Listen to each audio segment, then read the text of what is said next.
thing I think that's great about this course is that, hunting is a tradition. It's been a tradition of humans for as long as there have been humans. And more recently, at least, it's been traditionally, men and fathers teaching sons and grandfathers bringing out, their grandchildren.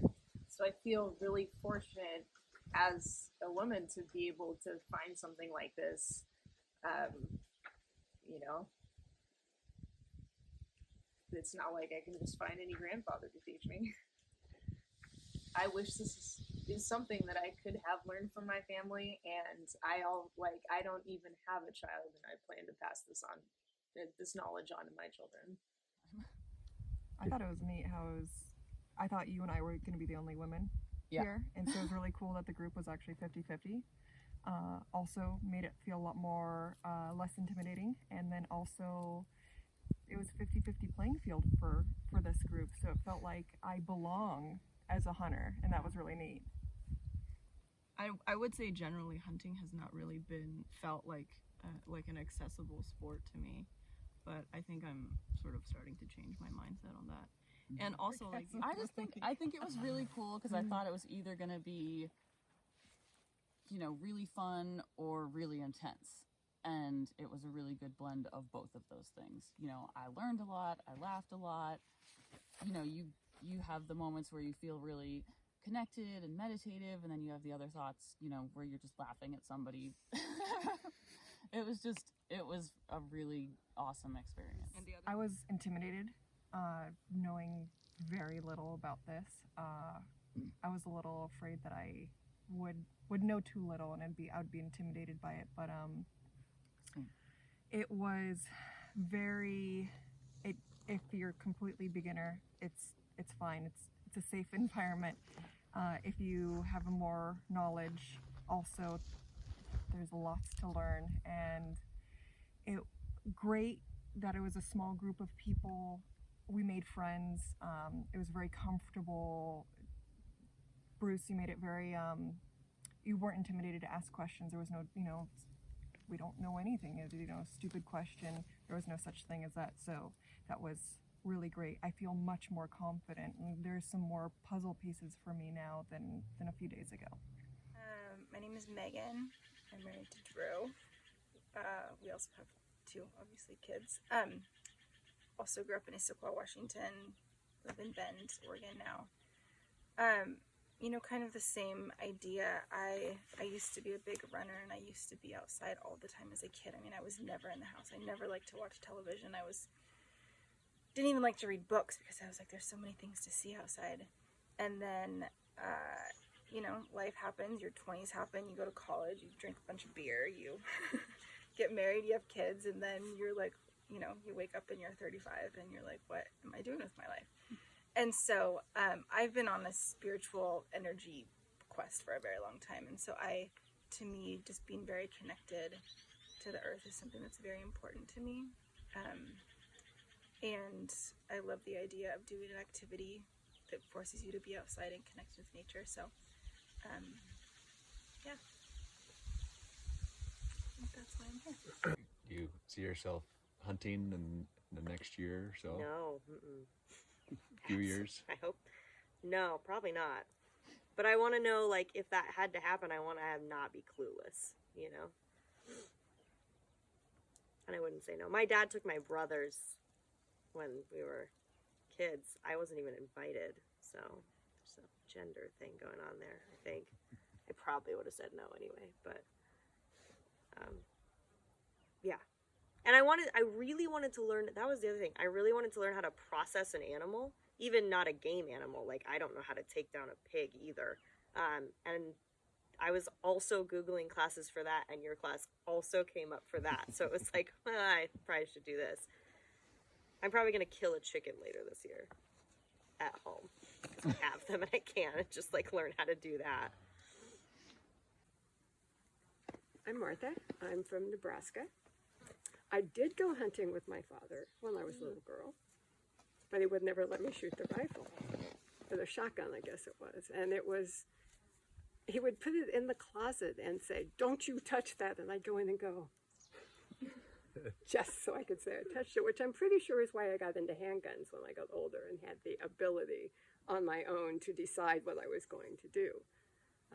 But it wasn't so much the dead animal part of it, which kind of freaked me out. I didn't want to have to clean the birds. But it was just being out with my dad in that gorgeous country. And I've always loved being out in nature. But I kind of went a different way in college and ended up being a lawyer for 40 years. And totally stuck in my mind and disconnected from the outside and the central spiritual side. So since I retired, I've actually for the past 40 years I've been on a spiritual exploration. It's just since I retired, it's pretty much my full-time job. And I have this sense that everything is really the same consciousness. I think like energy, matter is just energy slowed down. I think energy is just consciousness slowed down. So we really are all intermingled. The trees and the birds and the plants and all of it flows into each other. And I wanted a way to experience that other than the very nice lake near where I live, where there are lots of recreational vehicles parked all summer long, and nobody's paying attention to that kind of thing. And I also, part of the exploration is expanding my comfort zone, pushing on it and making it get bigger, because that's the way to grow as far as I can see. So I actually found the class because I was online looking for a way to learn how to field dress an animal. That was the one thing I was looking for, because I'd never done that. I'd never seen it done. My dad did birds, so I saw that, but I just wanted that experience. And when I found Bruce's course, I thought, this is perfect. I told my teacher that my favorite thing about Bruce's list of required equipment was bring a writing utensil for the journal we'll provide to you, because there's such a great sense in that of the introspection that the course is going to bring you to, that it isn't just here's how you do it, but maybe here's why you do it, and here's how you're connected to all of it when you do it. And partly I just want to see what my body can handle, because it's 68 years old, so it's a challenge. So I just thought, well, go see. I talked to Bruce a bit about how strenuous things were and whether I could handle it, and decided I could. And if I couldn't, I wasn't going to mess with you guys too much in your course. So here I am. I think also the other thing it's very welcoming and inclusive. Like I came in with zero knowledge of hunting and felt did not feel intimidated. Felt like even no experience necessary, which is I think that just made me feel really comfortable to try things and not worry about not doing well at it. I would say the two groups that I would tell about the course are women and younger hunters, because it strikes me, now obviously I don't have anything to compare it to, but it strikes me as a really good first encounter with hunting. And obviously men can have that first encounter too, but I just think like with younger hunters, it's a really nice tone to set for their longer trajectory with hunting. And for women, it's the same thing that I said earlier. It's just not intimidating. So you felt comfortable as a woman, even though you were the only woman in the course. Yeah, but I mean, it was a perfect group of good, smart, sensitive men. Gentlemen. Yeah. No, I actually I didn't feel uncomfortable in that way at all. I just wanted to say thank you for this experience. You know, what you and Sarah provide here is magic, and